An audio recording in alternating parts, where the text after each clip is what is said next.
नमस्कार, मैं हूं शुभम शंकर। आप देख रहे हैं मनी 9। स्वागत है आपका prime time show money central में। दिन में सबसे बड़ी खबरें, सबसे जरूरी खबरें आती हैं मनी सेंट्रल में, और खबरों के विश्लेषण के लिए आते हैं मनी 9 के एडिटर अंशुमान तिवारी जी। सर, बहुत स्वागत है आपका। और अंशुमान जी से चर्चा शुरू की जाए उससे पहले आपको बता दें आज कौन सी बड़ी खबरें चुनी गई हैं मनी सेंट्रल के लिए। सबसे बड़ी खबर शो तैयार होने से कुछ ही मिनट पहले चुनी गई। आज सबसे बड़ी खबर एक बार फिर होगी अदानी समूह पर। तमाम बातें, तमाम चर्चाएं, तमाम खबरें जो इर्द गिर्द घूम रही थी वो अब लौट कर आने लगी हैं आधिकारिक सोर्सेज से। अब वो बातें कही जाने लगी हैं ऑडिटर्स की तरफ से। क्या वो खबर है, क्या उसके मायने, ये सब कुछ तो समझेंगे ही, लेकिन खबरें कुछ और भी हैं। शुरुआत होगी आज मॉनसून की खबर के साथ। मॉनसून की देरी क्या बता रही है? घर खरीदने वालों के लिए आ सकती है राहत की बड़ी खबर। क्या राहत आ सकती है ये बताएंगे। कोल इंडिया ने बढ़ा दी कोयले की कीमत, क्यों बढ़ाई ये जानेंगे। आरबीआई लाएगा नया पेमेंट सिस्टम। बायजूस की वैल्यूएशन पर चली कैंची क्या कुल्हाड़ी चल गई, आधी से भी कम रह गई। अदानी समूह पर ऑडिटर्स ने उठाए सवाल, यह है दिन की सबसे बड़ी खबर। कुछ झटपट भी होंगी और कुछ और खबरें भी होंगी जिनको हम चलते चलते आपको ग्लिम्स देके जाएंगे, ये कहिए कि कर्टेन रेजर देकर जाएंगे। शुरुआत लेकिन मॉनसून की खबर के साथ। आधिकारिक तौर पर मॉनसून सीजन गुरुवार से शुरू हो रहा है और मौसम विभाग का कहना है कि दक्षिण पश्चिम मॉनसून बंगाल की खाड़ी की तरफ बढ़ने लगा है। इस बार बंगाल की खाड़ी की तरफ मानसून के बढ़ने में देरी हुई है और इस देरी की वजह से ही केरल तक मानसून पहुंचने में भी देरी हो सकती है। फिलहाल मौसम विभाग का जो अनुमान है वो ये है कि 4 जून को मानसून केरल पहुंच जाएगा। मानसून को लेकर मौसम विभाग के अनुमान में कहा गया है कि इस साल सामान्य मानसून की संभावना 43% है केवल, और सामान्य से ज्यादा मानसून रहेगा ये संभावना 11% है। हालांकि 25% संभावना सामान्य से कम मानसून की और 20% आशंका सूखे की भी जताई जा रही है। सर, देरी से आ रहा है, ये देरी क्या बता रही है? शुभम, मानसून की गति पर इस बार शायद पिछले कई दशकों में सबसे ज़्यादा नज़र है, क्योंकि एल नीनो का साल है और एल नीनो के बारे में पूरी दुनिया से चेतावनियां आने लगी हैं, यूरोप से, अमेरिका से, क्योंकि एक ऐसा मौसमी परिवर्तन है जो लैटिन अमेरिका से लेकर ऑस्ट्रेलिया तक सारी अर्थव्यवस्थाओं को प्रभावित करता है। इसलिए इस बार मानसून की एक एक कदम की खबर रखने की कोशिश की जा रही है, क्योंकि इस खबर से भारत की अर्थव्यवस्था की, इतनी बड़ी अर्थव्यवस्था की भविष्य की उम्मीदें, महंगाई, बहुत सारी चीज़ें जुड़ी हुई हैं। जो ताज़े आंकड़े उस हिसाब से कि मानसून की जो पहली बारिश थी वो अंडमान निकोबार में 19 मई को ही थी, पर 19 मई के बाद मानसून की गति बंगाल की खाड़ी में आगे की तरफ रुक गई थी। अब मौसम विभाग ने बताया है कि इसने गति वापस शुरू कर दी है और इस देरी की वजह से केरल के तट पर भी जो मानसून की धारा पहुंचती है, जो उसमें भी में देरी हुई। 1 जून की जगह वहां पर 4 जून के आसपास बारिश होने की संभावना है। मानसून की जो शुरुआत धीमी पड़ी है, इसको लेकर कई सारे आकलन है। हालांकि मौसम विभाग हमें जून के अंत में ये बात बताएगा कि मानसून की शुरुआत कैसी रही और बाकी इलाकों में बारिश कैसी हुई। पर यह माना जा रहा है कि मानसून की कमज़ोर शुरुआत समुद्र में बढ़ते तापमान और एल नीनो का असर हो सकती है। अभी ये स्पष्ट नहीं है कि ये मानसून तटों पर पहुंचने के बाद कितनी मजबूती से बारिश शुरू करेगा। लेकिन जैसा कि आंकड़ा शुभम ने आपको बताया, अगर आप इस बार मानसून के अनुमानों को प्रतिशत के आधार पर तौलें तो सामान्य और असामान्य दोनों की संभावनाएं लगभग बराबर हैं। यानी 43% की संभावना मानसून के सामान्य रहने की है, पर सूखे और सामान्य से कमजोर रहने की भी संभावनाएं उतनी ही है। यानी मानसून को लेकर 50-50% की आधी की स्थिति बनी हुई है। मौसम विभाग भी खुलकर कुछ नहीं कह पा रहा है। अपने पहले पूर्वानुमान के बाद एक अपडेटेड पूर्वानुमान जारी किया गया था, उसमें कहा गया था कि जून के महीने में जो बारिश होती है वो सामान्य से कम रही थी। निगाहें मानसून की आमद, पहुँच और उसकी तटों पर दस्तक से है, क्योंकि उस दस्तक के बाद तय होगा कि मानसून कितनी ताकत के साथ तट पर पहुंचा है। 1 जून से 5 जून का समय और फिर उसके बाद 1 जून से 15 जून का समय मानसून की दृष्टि से सबसे महत्वपूर्ण है। वहां से हमें इसके बारे में ठोस संकेत मिलना शुरू होंगे। घर खरीदने वालों के लिए एक बड़ी राहत की खबर आ सकती है। बिल्डर अगर दिवालिया हो गया, दिवालिया प्रक्रिया से गुजर रहा है और उसका प्रोजेक्ट पूरा खड़ा है और आप उस प्रोजेक्ट में घर खरीदार हैं, तो अब आप उसका रजिस्ट्रेशन करा सकते हैं। सरकार कुछ बदलाव कर रही है, कुछ नियम ला रही है। उसके बाद कुछ ऐसे लोगों को राहत मिल सकती है जिन्होंने घर बुक कराया और उसके बाद उनका बिल्डर दिवालिया हो गया। सर, क्या नियम आएंगे, क्या राहत मिलेगी? सरकार ने बिल्डर्स को भी दिवालिया प्रक्रिया की, जो कि बैंक्रप्सी कानून है उसके तहत जाने की छूट दी थी, और बिल्डर्स के दिवालिया होने की घटनाएं पिछले 2-3 साल में काफ़ी बढ़ी हैं। काफ़ी बड़ी संख्या में बिल्डर्स दिवालिया हुए हैं। और आमतौर पर दिवालिया प्रक्रिया में जाने पर एक चुनौती होती है कि जब कोई व्यवस्था NCLT के तहत या कंपनी लॉ ट्रिब्यूनल के तहत चली जाती है तो उसकी संपत्तियां फ्रीज हो जाती हैं और उसके बाद उस पर दिवालिया की कार्रवाई होती है। सरकार कंपनी कानून में और बैंक्रप्सी कानूनों में कुछ बदलाव की तैयारी कर रही है और ये विशेष रूप से बिल्डर्स के लिए या होम बायर्स के लिए होंगे। तैयारी ये हो रही है कि अगर कोई बिल्डर दिवालिया हो जाता है और उसके फ्लैट्स का पोजीशन शुरू हो चुका है तो उसका रजिस्ट्रेशन और होम बायर को उसका फ्लैट का पोजीशन मिलने में दिक्कत नहीं आएगी। यानी एक तरफ वो दिवालियापन की प्रक्रिया चलती रहेगी, दूसरी तरफ उसका जो फ्लैट है उस फ्लैट का के होम बायर को फ्लैट दिया जा सकेगा और उसे वो रजिस्टर्स कराया जा सकेगा। अभी फिलहाल होता यह है कि अगर कोई दिवालियापन की प्रक्रिया में जाता है तो रजिस्ट्रेशन प्रोसेस रोक दी जाती है। आमतौर पर रजिस्ट्रेशन के लिए लोग आगे नहीं आते क्योंकि उनको पता नहीं होता कि ये लिटिगेशन किस समय तक जाएगा और इसका असर यह है कि दिल्ली एनसीआर के इलाके में, मुंबई में और देश के कई सारे हिस्सों में कई सारे ऐसे फ्लैट्स, बड़ी संख्या में ऐसे फ्लैट्स पड़े हुए हैं जो फ्लैट्स तैयार हैं, जिन्हें पोजीशन के लिए दिया जा सकता है, जिनका रजिस्ट्रेशन कराया जा सकता है, पर उनकी कंपनियां बैंक्रप्सी कोर्ट में फंसी हुई हैं। इस संदर्भ में कुछ परिवर्तन, नियमों में परिवर्तन होकर आएगा तो इससे उम्मीद है कि होम बायर्स को जो लंबे समय तक अपने फ्लैट के पोजीशन का इंतजार करते हैं उन्हें कुछ राहत मिलेगी। समर्थन मूल्य पर मसूर की सरकारी खरीद सुस्त पड़ती देख सरकार बाजार भाव पर खुले बाजार से खरीद बढ़ा सकती है। सरकार खुले बाजार से 5 लाख टन मसूर की खरीदारी करने की योजना बना रही है। नेफेड की तरफ से मिली जो जानकारी है उसके मुताबिक देश में अभी कुल 70,701 मीट्रिक टन मसूर की सरकारी खरीद हो पाई है। देश में बफर स्टॉक के लिए 2 लाख टन मसूर की ज़रूरत है। सर, क्या हाल है मौजूदा बफर स्टॉक का? दालों का जो सरकारी बफर स्टॉक है वो थोड़ा मुश्किल में दिखाई देता है। उसकी वजह यह है कि सरकार समर्थन मूल्य के बावजूद, ऊंचे समर्थन मूल्य के बावजूद भी दालों की खरीद नहीं कर पा रही। जैसा हमने गेहूं के मामले में भी देखा कि गेहूं की पर्याप्त खरीद नहीं हुई थी। जो आंकड़े भी बताते हैं उस हिसाब से जो तुअर और उड़द की खरीद दालों के बफर स्टॉक के लिए होनी थी उसमें कोई बड़ी बढ़ोतरी नहीं हुई है, वो नहीं आई है। और थोड़ा बहुत जो प्रोक्योरमेंट दिखाई देता है वो चने का दिखाई देता है और इसलिए अब सरकार नेफेड के माध्यम से करीब 5 लाख टन मसूर खरीद कर बाजार से बफर स्टॉक में रखना चाहती है। सवाल ये है कि आखिर ये दालों की खरीद क्यों नहीं हो रही है, सरकार के पास क्यों नहीं आ रही। अगर आप बाजार की कीमतें देखें और समर्थन मूल्य देखें तो बड़ा फर्क नहीं दिखता। 6600 रुपये के आसपास की का MSP है और 6500 से 6600 के आसपास, 5600 से 6500 रुपये पर क्विंटल के आसपास बाजार में कीमतें भी हैं। ऐसा लग रहा है कि मानसून की अनिश्चितता को देखते हुए, सूखे की संभावना को देखते हुए, खरीफ की फसल पर संभावना को देखते हुए बाजार में किसान दलहन बेचने के लिए नहीं आ रहे हैं, दालें बेचने के लिए नहीं आ रहे हैं और उनको लग रहा है कि आने वाले समय में उन्हें बेहतर कीमत मिलेगी, जो स्थिति हमें गेहूं में दिखाई देती और इसलिए दालों के बफर स्टॉक की तैयारी मुश्किल में फंस गई है और उस मुश्किल से उबारने के लिए सरकार बाजार से मसूर की खरीद करेगी। ऑनलाइन गेमिंग से जुड़े विवाद को देखते हुए सरकार ने देश में ही चल रही ऑनलाइन गेम्स के वर्गीकरण का फैसला लिया, यानी कि उन्हें अब कैटेगरी में बांट दिया जाएगा। IT मंत्री राजीव चंद्रशेखर ने बताया कि सरकार देश में चल रही ऑनलाइन गेम्स को सर्टिफाई कर सकती है। उसके आधार पर तय होगा कि कौन सा गेम ऑनलाइन जुआ है और कौन सा जुआ नहीं है। क्या तैयारी कर रही है सरकार? सरकार कम से कम ये कह सकते हैं कि सरकार देर आए दुरुस्त आयद है, क्योंकि इसकी ज़रूरत सबसे पहले थी, कानून से पहले भी, कि सरकार ये बताए कि कौन से गेम्स वास्तव में गैम्बलिंग है, जुआ है, या कौन से खेल केवल मनोरंजन के लिए हैं। इसमें एक और महत्वपूर्ण हिस्सा है उन ऐप स्टोर्स का और उन प्ले स्टोर्स का जहां से एक गेम डाउनलोड किए जाते हैं, जो कि आमतौर पर एप्पल के आईफोन पर ऐप स्टोर से आते हैं और गूगल और एंड्रॉयड फोन के ऊपर प्ले स्टोर से आते हैं। यहाँ ऐसा माना जा रहा है, फरवरी में जब सरकार ने अपनी तरफ से ऑर्डर जारी किया था, ये माना गया था कि 138 के आसपास ऐसे गेम्स हैं या गेम ऐप हैं जो बेटिंग की कैटेगरी में आते हैं, यानी जुए की कैटेगरी में आते हैं और इसे लेकर सरकार आदेश भी जारी किया था।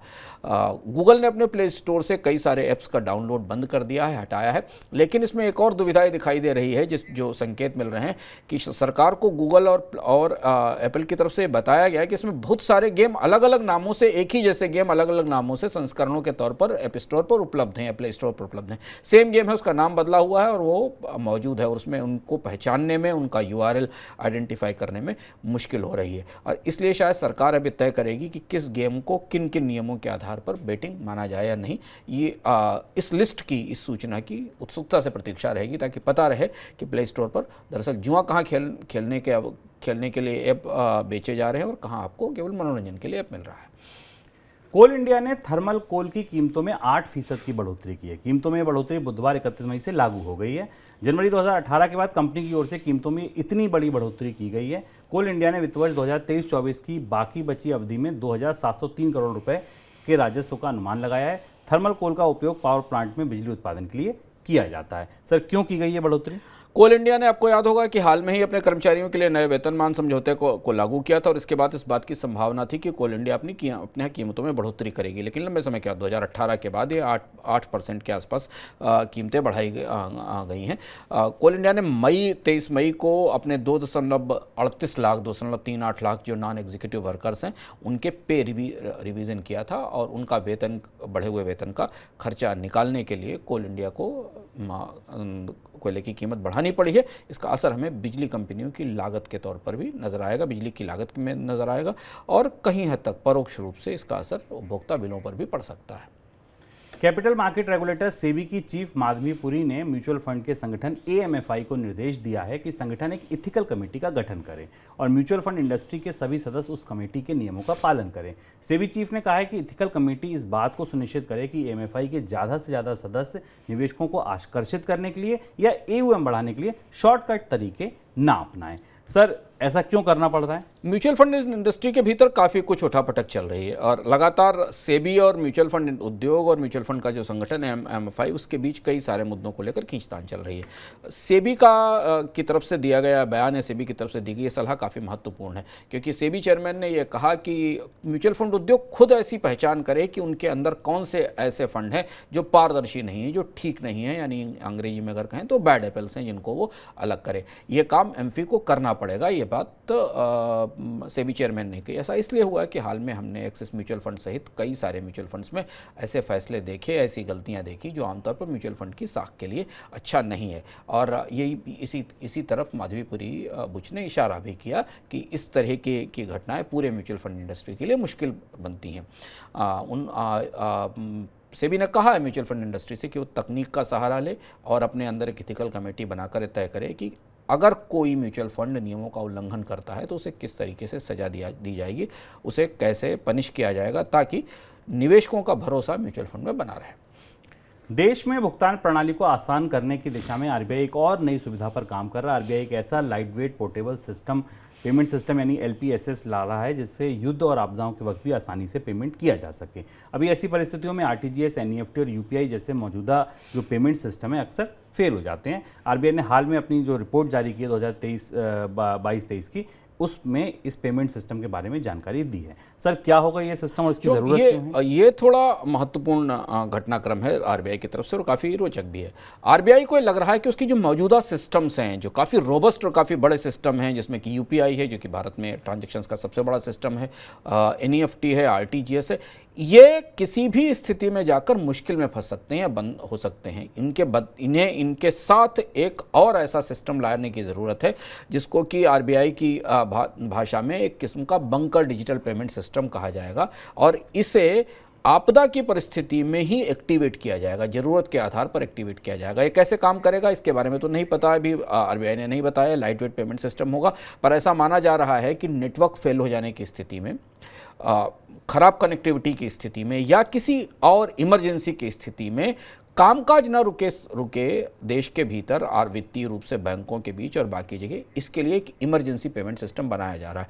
इस फैसले में आप बहुत सारे इसके अर्थ समझ सकते हैं। सूचना तकनीक संबंधी खतरे हैं, साइबर थ्रेट है, हैकिंग के खतरे हैं, बैंकों के सिस्टम्स के ऊपर बहुत सारे तरह के दबाव हैं। तो शायद रिजर्व बैंक महसूस कर रहा है कि सब कुछ केवल कुछ सिस्टम्स के सहारे न छोड़ा जाए, एक इमरजेंसी सिस्टम और होना चाहिए। कॉलेज में अपने बच्चों के एडमिशन के लिए पेरेंट्स गोल्ड लोन की ओर रुख कर रहे हैं। दरअसल एजुकेशन लोन के लिए अभिभावकों को काफ़ी परेशानी का सामना करना पड़ रहा है, जबकि गोल्ड लोन आसानी से मिल जा रहा है। बड़ी बात यह है कि जब एजुकेशन लोन है तो गोल्ड के जरिए लोन लिया क्यों जा रहा है? सर, क्या वजह है इसकी? दो बड़ी वजह हैं। एक तो एजुकेशन लोन अनसिक्योर्ड लोन की कैटेगरी में आते हैं। दूसरा, एजुकेशन लोन के ऊपर ब्याज दर बहुत ज़्यादा है और इस समय जबकि ब्याज दरें ऊंची हैं, अधिकतम ऊंचाई के ऊपर हैं, तो एजुकेशन लोन मिलने में अभिभावकों को परेशानी हो रही है। और तीसरी महत्वपूर्ण और सबसे जटिल बात, जहाँ से हमें इस पूरी समस्या की जड़ दिखती है, क्योंकि रोजगारों की संख्या में कमी आ रही है। आमतौर पर जो एजुकेशन लोन लेने वाले छात्र हैं उन्हें उम्मीद होती है कि वो जिस पढ़ाई के लिए लोन ले रहे हैं, चाहे यूनिवर्सिटी के लिए लोन ले रहे हैं, उसके बाद भविष्य में रोजगार की संभावना है। आमतौर पर ये आईटी, सूचना तकनीक और फाइनेंशियल सर्विसेज के लिए हैं, लेकिन सब जगह रोजगारों में कमी आ रही, इसलिए भी बैंक थोड़े सतर्क और सशंकित हैं एजुकेशन लोन देने को लेकर, क्योंकि इससे पेइंग कैपेसिटी का पता नहीं है कि इसके बाद नौकरियां आने के बाद पे होगा कि नहीं।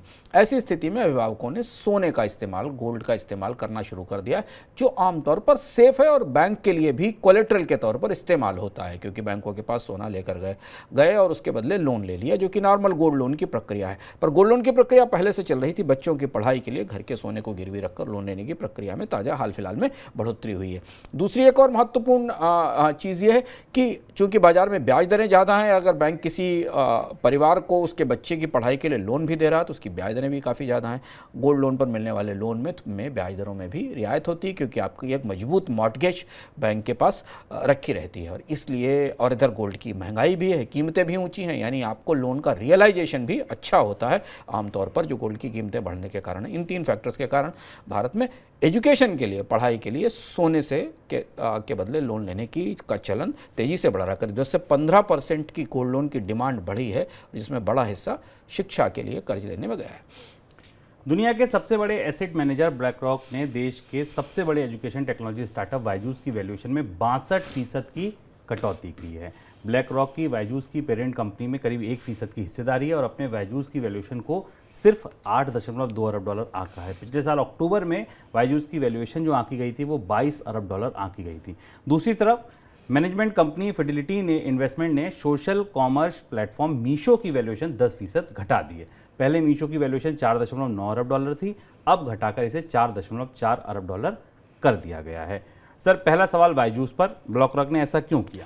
ब्लैक रॉक की तरफ से बायजूस के बिजनेस मॉडल के भविष्य को देखते हुए, कर्ज की ज़रूरतों को देखते हुए बायजूस ने अभी कर्ज लिया, इसे देखते हुए वैल्यूएशन में कटौती की गई। और वैल्यूएशन काफ़ी हद तक, अगर आप शुभम देखें तो $22 बिलियन के आसपास बायजूस का वैल्यूएशन था, जो हम पेपर्स पर देख रहे हैं, जो घटते घटते अब आधा रह गया, आधे से भी कम रह गया है। अब इसमें जो बड़ी दिक्कत है बायजूस को लेकर वैल्यूएशन की कटौती में, स्टार्टअप के बिजनेस में जैसे जैसे कंपनियों के वैल्यूएशन घटते जाते हैं, उनकी साख, क्योंकि उनकी कर्ज, उनकी बाहर से इन्वेस्टमेंट लाने की साख में कमी आती जाती है।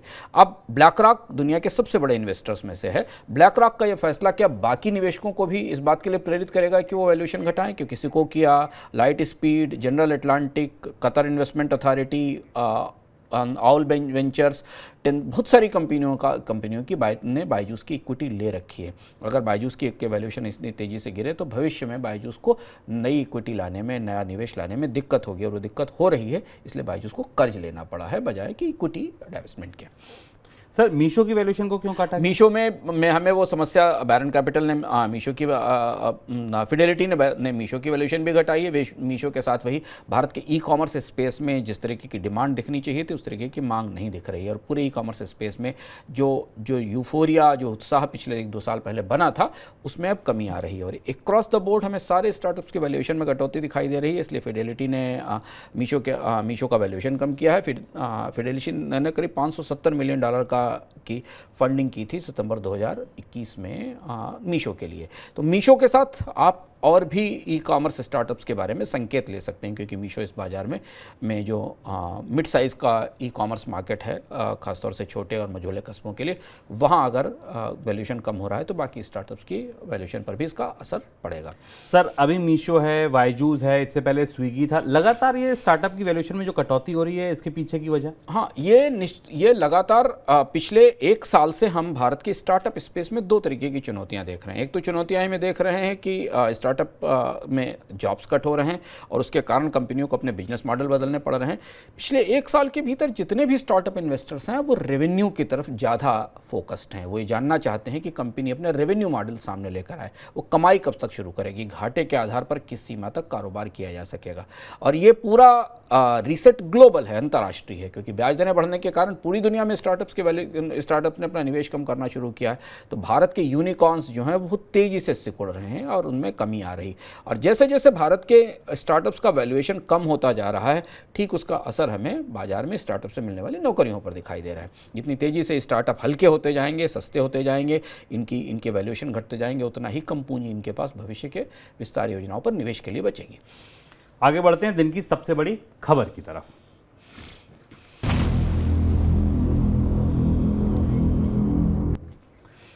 आज दिन की सबसे बड़ी खबर अदानी ग्रुप से जुड़ी। अदानी ग्रुप की भी जो कंपनी जिससे जुड़ी सनसनीखेज खबर आई वो थी अदानी पोर्ट। अदानी पोर्ट पर दरअसल आज ऑडिटर डेलॉयट ने कुछ कहा। डेलॉयट ने कहा कि अदानी पोर्ट की एक कंपनी है जिसमें ऐसे ट्रांजैक्शन हैं जिन पर सवाल खड़े हुए हैं।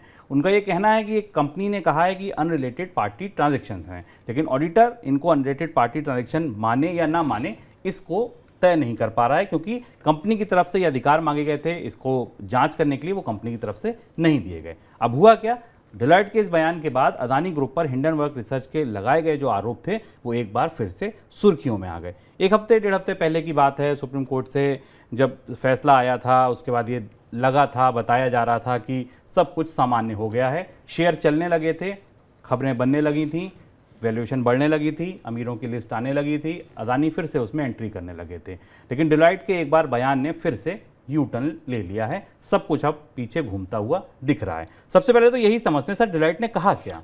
शुभम, अडानी समूह के साथ जो समस्याएं पहले दिन से चल रही हैं, जब से रिपोर्ट आई और मनी सेंट्रल में हम लगातार बता रहे हैं, बात घूमकर वहीं आ रही है। अडानी समूह के कामकाज में, गवर्नेंस में पारदर्शिता के गहरे सवाल हैं और ये वही जो 8-9 एंटिटीज़ हैं जिन एंटिटीज़ के साथ अडानी समूह के लेन देन को ये माना जा रहा है कि वो अडानी समूह का ही पैसा घूमकर अडानी समूह के शेयरों में आता था, जैसा इशारा हिंडनबर्ग की रिपोर्ट में किया गया था।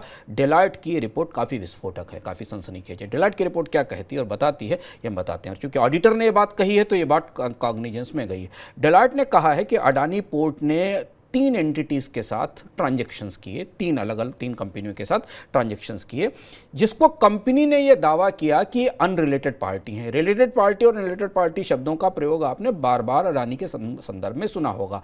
ऐसी कंपनियां जिनका कंपनियों के मैनेजमेंट से, परिवार से, समूह से कोई संबंध नहीं है, वो अनरिलेटेड पार्टी हो सकती है, वो कंपनी का कॉन्ट्रैक्टर हो सकता है, ऑर्डर लेने वाली कंपनी हो सकती है जिसके जरिए आप काम कराते हैं। रिलेटेड पार्टी का मतलब है कि आपके कारोबार से जुड़ी हुई कोई कंपनी, उसी के साथ आप कोई कारोबार या लेन देन करते हैं।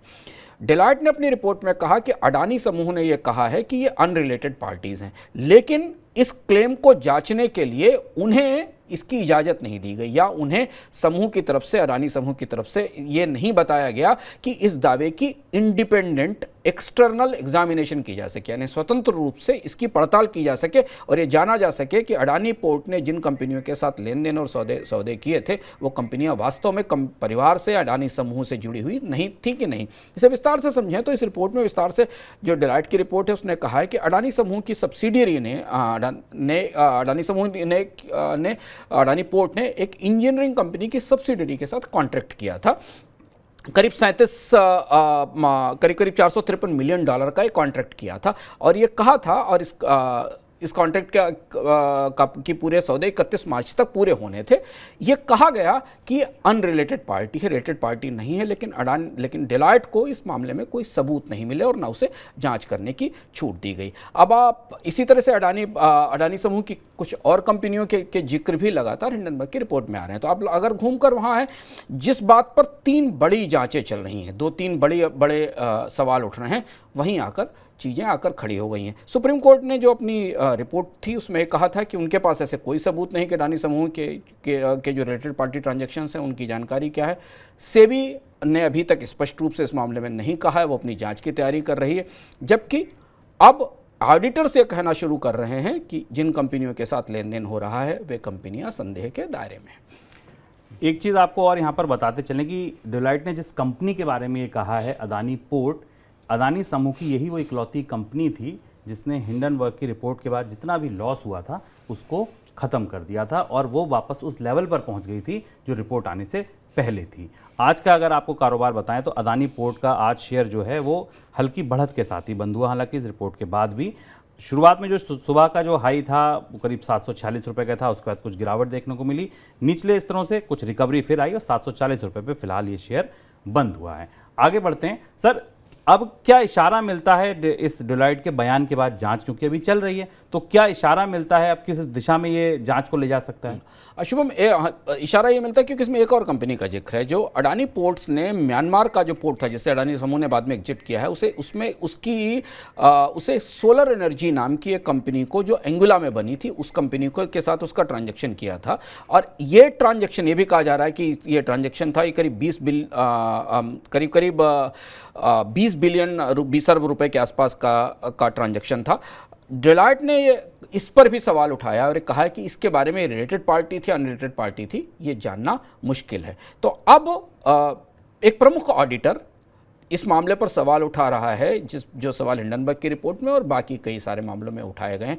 अब ये चीज़ ये रिपोर्ट निश्चित तौर पर सेबी और बाकी जांच पड़तालों को ताकत देगी और ये समझने की कोशिश करेगी कि जो मुद्दा मुख्य रूप से अडानी समूह के भीतर है वो क्या था। और इसे मान सकते हैं कि अब डिलॉयट की रिपोर्ट से वो परतें तथ्य के साथ खुलकर सामने आने लगी हैं और इनका असर हमें आने वाले समय में शायद सेबी की रिपोर्ट पर दिखाई देगा, क्योंकि सेबी ने भी कुछ और किया है जिसके बारे में आपको शुभम बताएंगे। जो दूसरी बड़ी खबर है जिसका लगभग सीधा रिश्ता प्रत्यक्ष रूप से अडानी समूह से ही है।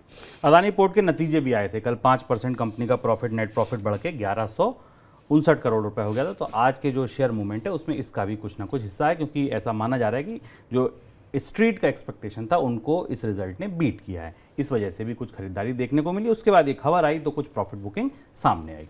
आगे बढ़ते हैं। जैसा अंशुमान जी ने कहा कि सेबी की एक और खबर जिसका भी रिश्ता नाता अदानी समूह की खबर के साथ जुड़ता है। कैपिटल मार्केट रेगुलेटर सेबी ने बुधवार को एक कंसल्टेशन पेपर जारी किया। किस वजह से किया? इसमें यह कहा गया कि किसी कंपनी या ग्रुप में विदेशी संस्थागत निवेशकों के निवेश को लेकर अतिरिक्त डिस्क्लोजर देने का प्रस्ताव है। ज्यादा जानकारी देनी होगी, सीधी बात यह है। सेबी का यह कंसल्टेशन पेपर ऐसे समय में आया है जब अदानी ग्रुप में कुछ विदेशी निवेशकों के निवेश को लेकर सवाल उठे हैं। कंसल्टेशन पेपर में सेबी ने कहा है कि कई बार कुछ एफपीआईज किसी एक कंपनी या ग्रुप में अपने निवेश का बड़ा हिस्सा लंबे समय तक निवेश रखते हैं। इस तरह के निवेश को लेकर कई बार शक भी किया जाता है। एफपीआई रूट के से प्रमोटर ही कंपनी के निवेश कर रहे हैं, ये शक सेबी ने अपनी इस रिपोर्ट में कहा है। और ऐसा होने पर कंपनी के शेयर में मैनिपुलेशन का रिस्क बढ़ जाता है। सेबी का काम है कि शेयरों में मैनिपुलेशन ना हो, इसलिए कंसल्टेशन पेपर आया है। क्यों आया है? संदर्भ आप इसको अदानी समूह से जुड़ा जो भी ये जांच और ये पूरा रिपोर्ट चल रहा है इससे भी आप जोड़कर देख सकते हैं। अब सर, सेबी ने क्या कहा?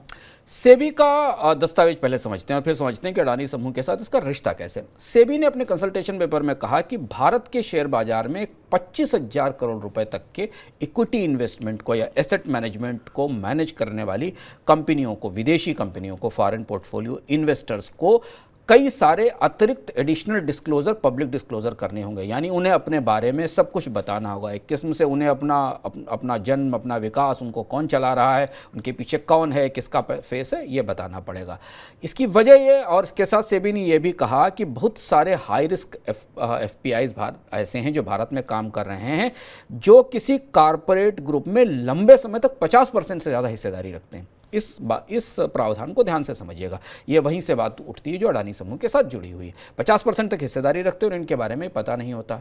अब दो संदर्भ समझिए। एक संदर्भ था सुप्रीम कोर्ट की रिपोर्ट में, जो सुप्रीम कोर्ट ने कहा था कि उन्हें ये नहीं पता कि विदेश से आने वाला जो पैसा है जो अडानी समूह के साथ लगा है उसमें निवेशक कौन है। सेबी से ने यह कहा था कि उसे एफपीआईज अपने बारे में जानकारी नहीं देते और वो ऐसे ज्यूरिडिक्शन से आते हैं जहाँ से जानकारी मांगी नहीं जा सकती है। इसलिए के लिए वो भारत सरकार से बात करेगी और वहाँ से बात करने की कोशिश करेगी। अब सेबी के इस दस्तावेज के बाद, जो सेबी का कंसल्टेशन पेपर है, इसके बाद भारत में सक्रिय विदेशी निवेशकों के लिए शायद अनिवार्य हो जाएगा कि वो ये बताएं कि जो सामने काम करने वाला फंड मैनेजर था उसके पीछे उसमें किसकी पूंजी और किसका पैसा लगा हुआ है। यही शक सबसे बड़ा अडानी समूह के साथ है, जो हिंडनबर्ग की रिपोर्ट में इशारा किया गया था कि क्या कुछ कंपनियों का जिक्र, जैसे हमने आपसे अभी पिछली खबर में डिलॉयट के ऑडिट के फ्लैग जो ऑडिट के कंसर्न आए हैं उनमें संदर्भ में किया कि क्या ऐसा था कि भारत का पैसा ही, भारत के ही लोग अडानी समूह से जुड़े हुए लोग ही अडानी समूह के शेयरों में बाहर से एफपीआई के तौर पर निवेश तो नहीं कर रहे थे। ये संदेह का बड़ा सवाल है। अब इस फैसले के बाद भारत के एफपीआईज में विदेशी निवेशक जो भारत में, उनमें खासी उथल पुथल मचेगी, क्योंकि इसमें उन्हें अतिरिक्त रूप से कई सारी जानकारियां देनी होंगी। और जो नई सेबी ने यह भी कहा है कि जो नए एफपीआई जिन्होंने अभी अपना इन्वेस्टमेंट शुरू किया है और उनका कंसंट्रेशन 50% से ज़्यादा है, 6 महीने से ज़्यादा, उन्हें भी अब डिस्क्लोजर देना पड़ेगा। अब यहाँ भी एक महत्वपूर्ण बात है, हाल फिलहाल के महीनों में कई सारी कंपनियों में विदेशी निवेश आया है, और अगर 6 महीने से ज़्यादा कोई विदेशी निवेशक किसी कंपनी की इक्विटी में 50% से ज़्यादा हिस्सेदारी रखता है तो उसे भी सेबी को बताना होगा कि वो है कौन, आखिर वो पैसा कहाँ से आ रहा है, उसके पीछे कौन सा है। ये घटनाक्रम आने वाले समय में भारत में विदेशी निवेशकों के व्यवहार को लेकर, जो शेयर बाजार में विदेशी निवेशक, उनके व्यवहार को काफ़ी प्रभावित करेगा। बहाना अदानी समूह की रिपोर्ट ही बनी सर इस कंसल्टेशन पेपर का। इस कंसल्टेशन का पेपर, क्योंकि ये समस्या पहले से आ रही है भारत में कि विदेशी निवेश जो भारत में आ रहा है वो जिन जुरिडिक्शन से आता है, जिन देशों से आता है, वहाँ से मिलने वाली जानकारियाँ नहीं होती हैं। और अडानी समूह ही इस समय इस पूरी पड़ताल के केंद्र में है कि क्या जो बाहर से आने वाला पैसा था वो रिलेटेड पार्टीज के जरिए आ रहा था या वे स्वतंत्र विदेशी निवेशक थे जो अडानी समूह में संभावनाओं को देखते हुए निवेश कर रहे थे। इसलिए इस रिपोर्ट के बाद ये पूरी चर्चा शुरू हुई। हालांकि सेबी से पहले भी विदेशी निवेशकों से इसके बारे में जानकारी मांगता रहा है, लेकिन इस बार इस पर ज़्यादा सख्ती और ज़्यादा दबाव दिखाई दे रहा है। आगे बढ़ते हैं अगली खबर की ओर। 4 जून को होने वाली ओपेक प्लस देशों की बैठक में कच्चे तेल के उत्पादन में कटौती पर फैसला हो सकता है, लेकिन सवाल उठ रहा है कि ओपेक प्लस के सभी सदस्य देश कटौती के फैसले पर अगर मान भी गए तो क्या ये हो पाएगी। अप्रैल की शुरुआत में भी संगठन उत्पादन में कटौती की घोषणा तो कर चुका है, लेकिन घोषणा के बाद भी रूस की तरफ से कच्चे तेल के उत्पादन में कटौती की जगह बढ़ोतरी कर दी गई। इस वजह से अब रूस के और सऊदी अरब के जो रिश्ते हैं उनमें भी खटास पड़ गई है। सर, पहला सवाल, ओपेक की बैठक में रूस और सऊदी को लेकर किस चीज़ को लेकर विवाद है? अचानक प्रिंस मोहम्मद बिन सलमान और पुतिन दो अलग अलग ध्रुवों पर खड़े दिखाई देने लगे हैं। वजह है कच्चे तेल की कीमत जो $75-76 से नीचे है। सऊदी अरब को कम से कम $81 पर बैरल की कीमत चाहिए ताकि वो अपनी अर्थव्यवस्था को चला रख सके और बाकी निवेश कर सके। हुआ ये कि जो ओपेक प्लस की पिछली बैठक हुई थी जिसमें तय किया गया था कि ओपेक के सारे सदस्य देश 5 लाख बैरल प्रतिदिन की उत्पादन में कटौती करेंगे। ओपेक के बाकी देशों ने, सऊदी अरब सहित बाकी देशों ने तो कटौती की, रूस ने कटौती की कि नहीं की अपने उत्पादन में, इस बारे में कोई जानकारी नहीं है। उसकी वजह यह दिलचस्प वजह है कि रूस ने युद्ध के बाद और प्रतिबंधों के बाद अपने ऑयल उत्पादन का डेटा देना ही बंद कर दिया है। दुनिया को ये बताता ही नहीं है कि ऑयल उत्पादन में कितनी बढ़ोतरी हो रही है, कितनी कमी हो रही है। तो ओपेक के बाकी देशों को, खासतौर से सऊदी अरब को, इस बात का शक है कि रूस ने अपने यहाँ उत्पादन में कटौती नहीं की है, बढ़ोतरी की है। इस शक को पुष्ट करने वाले बहुत सारे आंकड़े आसपास हैं, जैसे कि रूस से जो टैंकर का मूवमेंट दिखाई दे रहा है उसमें कोई कमी नहीं है। ऑयल के टैंकर्स मूवमेंट में उत्पादन कितना हो रहा है तो नहीं पता चल रहा, पर ऑयल टैंकर के मूवमेंट जो ट्रैक किए जा रहे हैं कि रशिया ने और ज़्यादा ऑयल फ्लो करना शुरू किया है टैंकर के जरिए। आप अगर एशिया के देशों में, भारत या चाइना में रूस के आयात से कच्चे तेल के आयात के आंकड़े देखें तो लगातार बढ़ता हुआ दिखाई दे रहा है। ये वजह है जिस वजह से ओपेक 2 हिस्सों में बढ़ता दिख रहा है, रूस और सऊदी अरब के बीच में। सऊदी अरब और रूस के रिश्ते इस वजह से भी थोड़े खराब होते दिख रहे हैं कि सऊदी अरब ने अपने सस्ते तेल से, रूस ने अपने कच्चे तेल से सऊदी अरब के मार्केट को अंडरकट किया है, क्योंकि जिन बाजारों में सऊदी अरब का तेल बिकता था या ओपेक देशों का तेल बिकता था वहाँ रूस का तेल बिक रहा है और वो भी सस्ती कीमत पर बिक रहा है। इसलिए 4 जून की बैठक काफ़ी महत्वपूर्ण हो गई, जहां ओपेक और ओपेक प्लस, ओपेक के साथ प्लस यानी रशिया है, ओपेक और ओपेक प्लस के बीच में दूरी बनती दिखाई दे रही है। ओपेक प्लस देश उत्पादन में कटौती और करेंगे आगे सर, नहीं करेंगे? इस बात की संभावना पूरी तरह से लगती है कि ओपेक प्लस देश उत्पादन में और कटौती करेंगे। रूस की समस्या का समाधान लेते हुए भी या तो रूस की समस्या का कोई समाधान निकाला जाएगा या रूस से कोई कमिटमेंट लिया जाएगा। हालांकि रूस का कहना है कि वो अपने वादे पर कायम है, उत्पादन में कटौती कर रहा है, लेकिन जो आंकड़े बता रहे हैं बाजार में उस हिसाब से रूस की तेल की आपूर्ति कम नहीं हो रही।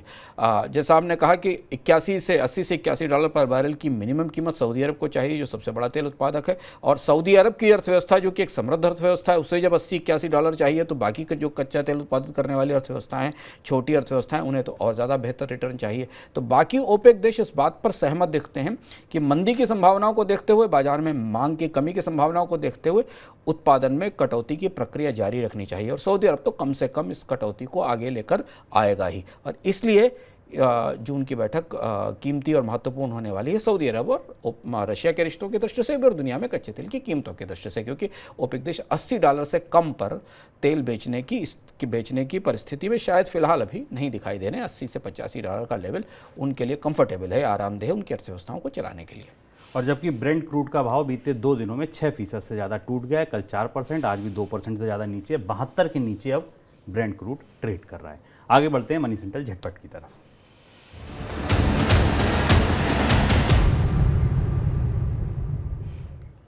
छात्रों और उनके अभिभावकों को लुभाने के लिए अक्सर शिक्षण संस्थान यानी कि स्कूल, कोचिंग सेंटर अगर ऐसे विज्ञापन दिखाते थे जिसमें अलग अलग तरीके से उनको गुमराह किया जाता, तो वो अब ऐसा नहीं कर पाएंगे। इनके झांसे में आकर छात्रों को नुकसान हो रहा था। इसको देखते हुए भारतीय विज्ञापन मानक परिषद यानी ASCI ने इस पर लगाम लगाने के मकसद से नई गाइडलाइन जारी की है। उपभोक्ता मंत्रालय के सचिव रोहित कुमार सिंह का कहना है कि गुमराह करने वाले विज्ञापन उपभोक्ता संरक्षण अधिनियम का उल्लंघन है। ऐसे में लोगों की हिफाजत के लिए सभी आवश्यक कदम उठाए जाएंगे। गाइडलाइन को अगर आप विस्तार से पढ़ें तो तमाम बताया गया है कि मोटा चश्मा लग जाता है, बच्चे पढ़ते हैं तो या अच्छे नंबर लाने वाले ही स्मार्ट होते हैं, कम नंबर लाने वाले इसलिए कम नंबर लाते हैं कि ट्यूशन नहीं पढ़ते हैं। इस तरीके की जो भ्रामक जानकारी आप इनसे दूर रहिए। टेस्ला के सीईओ एलन मस्क चीन के दौरे पर हैं। मस्क मंगलवार को 30 मई को अपने निजी जेट से बीजिंग पहुंचे। पिछले 3 साल में ये एलन मस्क की पहली यात्रा है। एलन मस्क ने चीन की तारीफ करते हुए कहा है कि चीन का स्पेस प्रोग्राम काफ़ी एडवांस है। बता दें कि टेस्ला के लिए अमेरिका के बाद चीन दूसरा सबसे बड़ा बाजार है। एलन मस्क ने 2020 की शुरुआत में शंघाई में टेस्ला के कारखाने खोला था। यात्रा के दौरान वे इस कारखाने को देखने भी जा सकते हैं। एक खबर और चलते चलते ये भी बता दें आपको, ट्विटर की वैल्यूएशन काफ़ी घट गई है, 33% रह गई है, जो मूल्य अब रह गया है जब मस्क ने खरीदा था उससे। यानी कि अगर मस्क ने ट्विटर को 100 रुपये में खरीदा था तो अब वो केवल 33 रुपये का रह गया उसका वैल्यूएशन। आयकर विभाग से जुड़े विवादों को कम करने के लिए सरकार लगातार कदम उठा रही है। एक कदम और उठाया गया कि ई अपील स्कीम 2023 को अधिसूचित कर दिया गया। करदाता व आयकर अधिकारी के कई फैसलों के खिलाफ ज्वाइंट कमिश्नर के पास ई अपील कर पाएंगे। सरकार का उद्देश्य टैक्स से जुड़े छोटे विवादों को निपटाने में तेजी लाने का है। ई स्कीम के तहत पीड़ित करदाता कई आदेशों के खिलाफ अब आयकर विभाग के ज्वाइंट कमिश्नर अपील के सामने अपना मामला ले जा सकते हैं। सर, कोई टिप्पणी आपकी? मस्क की अमेरिका चाइना यात्रा थोड़ी महत्वपूर्ण और दिलचस्प है। मस्क के चीन से संबंधों को लेकर अमेरिका के लॉ मेकर्स कैसे रिएक्ट करेंगे, कैसी प्रतिक्रिया करेंगे, इस पर देखना होगा, क्योंकि इस समय अमेरिका और चीन के रिश्ते डीकपलिंग वाले दौर में जा रहे हैं, जहाँ चर्चा है कि अमेरिका और चीन अब एक दूसरे से स्थायी रूप से दूरी बनाना चाहते हैं, व्यापारिक और कारोबारी रिश्ते खत्म करना चाहते हैं। मस्क के चीन में निवेश, मस्क की फैक्ट्री का चीन में होने पर अमेरिका में कई बार सवाल भी उठाए गए हैं। तो इसलिए मस्क की यात्रा महत्वपूर्ण है चीन की दृष्टि से। और दूसरा, ट्विटर का वैल्यूएशन, जैसा शुभम ने आपको बताया, $44 बिलियन में पिछले साल अक्टूबर में एलन मस्क ने ट्विटर को खरीदा था। उसकी कीमत अब 33% ही रह गई, यानी घटकर इस लेवल पर आ गई है। चार बड़ी खबरें क्या क्या हैं? पहली खबर यह है कि आज जीडीपी के आंकड़े भी आए हैं। आप जब ये मनी सेंट्रल देख रहे हैं तब उससे पहले जीडीपी के आंकड़े आ चुके हैं। इन जीडीपी के आंकड़ों में क्या कुछ छुपा है, क्या कुछ है, ये हम आपको विस्तार से कल के मनी सेंट्रल में बताएंगे। लेकिन इससे पहले जो चर्चाएं थी वो ये थी कि ये 7% से ऊपर रहेगी।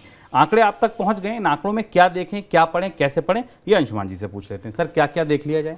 जीडीपी का ये तिमाही आंकड़ा है और चौथी तिमाही का आंकड़ा है, जिसको लेकर पहली बार हमें दिखा है कि 2 अलग अलग तरीके के आकलन बाजार में तैर रहे हैं। इकरा जैसी एजेंसियां ये मान रही हैं कि जीडीपी की विकास दर 4.5% इस तिमाही में रहेगी, जबकि कुछ एजेंसियों का मानना है कि 5% से ऊपर जा सकती है।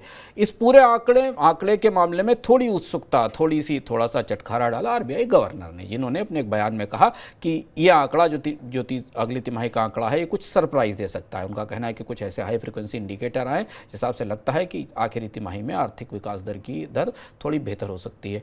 एसबीआई की रिसर्च रिपोर्ट ने इस पर गिरह लगाई और उन्होंने कहा कि हाँ, ऐसा हो सकता है कि भारत की आर्थिक विकास दर इस तिमाही में 5% के आसपास पहुंच जाए। हालांकि पूरे साल की आर्थिक विकास दर पर लोगों की निगाहें होंगी इस आंकड़े में, क्योंकि वो आर्थिक विकास दर 7% और 7% के आसपास रहने की संभावना है, जो पिछले साल के मुकाबले कम होगी। पिछले साल 9% के आसपास आर्थिक विकास दर रही थी।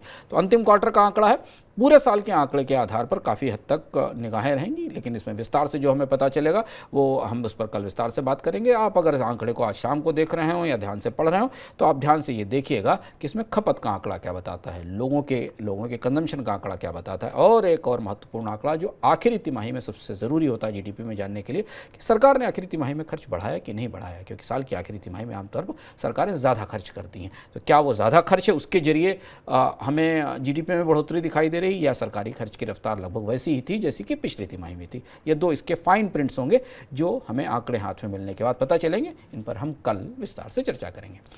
अमेरिका में आज शाम को, रात को, जब यहाँ भारत में रात होगी तो वोटिंग हो रही होगी डेट सीलिंग वाले मुद्दे पर। कल वहाँ क्या होता है, उम्मीद तो यही है, जैसा बताया था हमने आपको मनी सेंट्रल में, लगभग समझौता बन गया है। फाइनल वोटिंग के क्या नतीजे रहे, क्या कहा गया, ये सब कुछ भी आपको कल के मनी सेंट्रल में पता चलेगा। लेकिन कुछ और बड़ी खबरें अगर आप जानना चाहते हो, कल आरबीआई की रिपोर्ट आई, तब पता चला कि बाजार में 700 करोड़ रुपए की अठन्नियाँ पड़ी हैं। चलन में तो है नहीं, कोई लेता तो है नहीं।